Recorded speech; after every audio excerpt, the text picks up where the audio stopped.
Hi, Elise Dewsberry here from New Musicals Inc.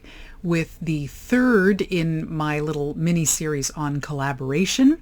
And this one is best practices.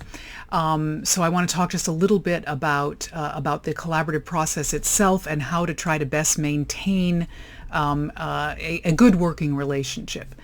Number one, the very first thing that I'll say that's the most important is respect. If you respect each other, then everything else will just sort of fall into line. As soon as collaborators start to disrespect each other, things are going to fall apart really fast. This is particularly true if you've been put into a collaboration, if it wasn't necessarily your choice, if a producer has teamed you up with someone, or if you're in some kind of a workshop or something where someone has teamed you up, then you might feel like you've been teamed up with someone who isn't as good as you are. And you immediately start to disrespect that person's talent, that they can't do it as well as you.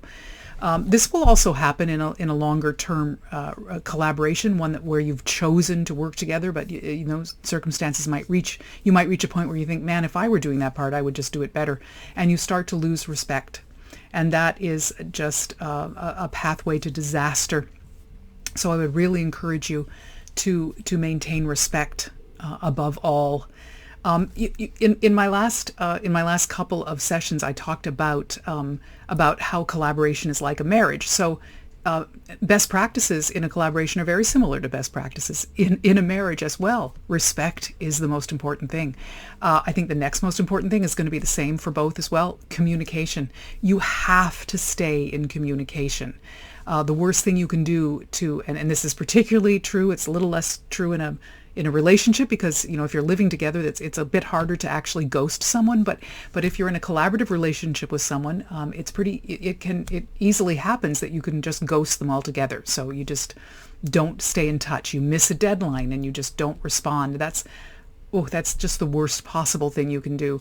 I do not believe that, unless you're, unconscious, for whatever reason, that you can't send off either a very quick text or a very quick email saying, sorry, can't respond right now, I'll get to you when I can. I think it's never impossible to do that, no matter how busy you are, no matter how crazy things are. If your collaborator is expecting a response from you and you don't have time to give it, you do have time to say, sorry, I'll catch you later. You do have time to let them know that you at least know that they're trying to get in touch with you and they want a response. And you can at least acknowledge it. Then you're not ghosting them. So don't not respond because you just don't have the full response that you want yet. Tell them that. Say, I have to spend some more time before I can respond to this. I don't have that lyric ready yet. I thought I would, but something came up.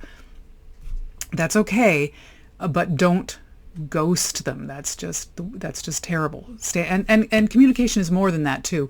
Not just staying in touch in general, but being honest and open with each other, so you can talk about how you're feeling about something.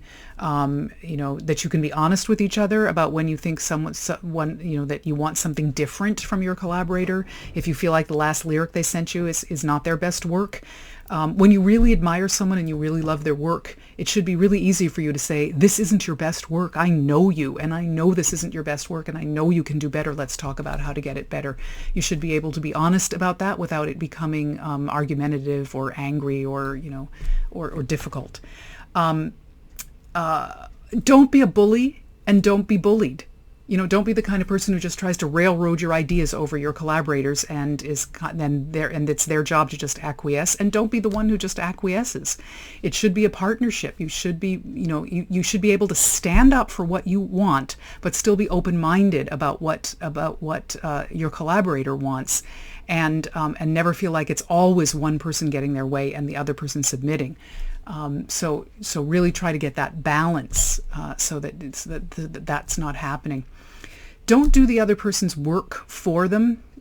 So if you're the lyricist and you send your lyric to the composer, and when they send it back to you, they say, I was having problems with this section, so I just rewrote the lyric. I just put a new lyric in there. If you want to change it, you can. I would highly recommend you not do that unless you've managed to very clearly and openly and honestly establish a relationship where you can do that. I would say don't do that. I would say if you're the composer, write back and say, I was having problems with this little section, so where I wasn't sure what to do, I just wrote la la. Can you take a look at that and see how we can adjust the lyric? Don't actually do the work for them. I haven't seen this happen, but I've used this as an example. If you were a composer and you sent the music to your lyricist, you wouldn't expect them to send it back with the lyric written in and saying, I didn't really like the melody in this bar, so I changed it to this. I hope you're okay with that. So imagine how you would feel as a composer if your lyricist did that to you. I don't think you'd be too happy. So I think you can assume the same is true, that if you just say, oh, I just threw in a dummy lyric here, but you don't do it. Make your dummy lyric be la la la. Same for the book writer. If the lyricist and the composer feel like they need something in a scene, they want a line of dialogue, don't just write one in and say, oh, we threw in a dummy line of dialogue and we'd like, so rewrite it if you want to, because you've already overstepped. So just say, we need a line of dialogue here that accomplishes this. Can you send us one? And let them do it. So let people do their own work. Don't do it for them, even, and don't couch it in, I did a dummy one, you can change it if you want, because you've already overstepped your bounds, and so it doesn't help to say you can change it if you want. Just ask for what you need, and don't do it yourself. On the other hand, if you have the kind of working relationship where, let's say you're the lyricist, you're the book writer, and you have the kind of relationship where you can say, oh, I have a great idea for a lyric in that spot. What if you changed it to this? What if we reverse that? Or what if we did this? And maybe the lyricist says, awesome, that's fantastic, I love that lyric, and you've got a great relationship, and the lyricist loves what you did, and so they incorporate it. Then don't ask for credit for that. Don't at the end of the day say, as the book writer, I actually wrote some of those lyrics, so I think I should get a co-lyricist credit. Don't offer. Same thing if you're the lyricist and you say, I have an idea for a hook for this tune, and the composer says, great, I'm going to riff off that. Then don't ask for credit for that. If the division of labor in your relationship is book, lyrics, music, stick to that. Feel free in your collaboration to offer suggestions in the other arenas, which can be taken or not taken as the person feels, but then don't ask for credit for it after the fact. If you're starting to feel like you write half the lyrics in this team and you really want a co-lyricist agreement, then that is either something you should have set up at the beginning, or let it go for now. And when it comes to the next project, you have to say, look, I feel like in our relationship, I'm contributing enough to the lyrics that I want a co-lyricist credit. Can we talk about that going forward? So don't do it midstream. And it shouldn't matter at the end of the day. That goes back to something I said in the last vlog, good ideas don't care where they came from. At the end of the day, your audience is going to say, oh, what a great lyric, or oh, what a great tune. They don't care which one of you wrote it. They don't care at all. So you shouldn't care either, as long as your agreement is all intact and you all know how that works. I'm going to talk about that in a future section about that agreement, but I'll talk about that later. But I think as a best practice, stick to your own lane. Give as many, offer up as many suggestions as you want in the other areas of collaboration. Accept the fact that some of them will be used, some of them won't, and then don't ask for credit for them. So those are just some of what I would consider to be best practices in a collaboration. Very much like a marriage, you have to respect a person and communicate with them, and be honest and open with them, and understand each other's strengths and weaknesses and support each other.